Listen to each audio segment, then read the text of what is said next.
I surround myself with successful, positive beings.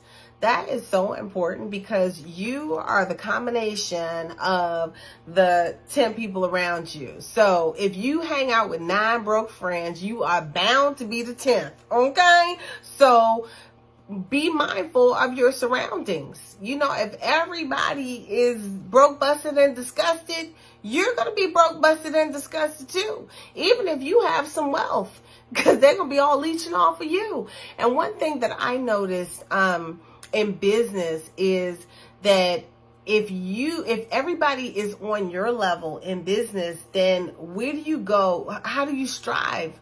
Who do you strive to be like, you know?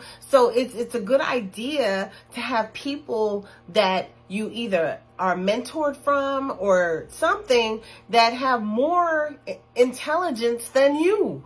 You know, you don't want to be the smartest person in your circle. Your ego may tell you you want to be the smartest person in your circle, but in all actuality, it should be your desire to grow, and you cannot grow if you're the only one with some knowledge. So just think about that.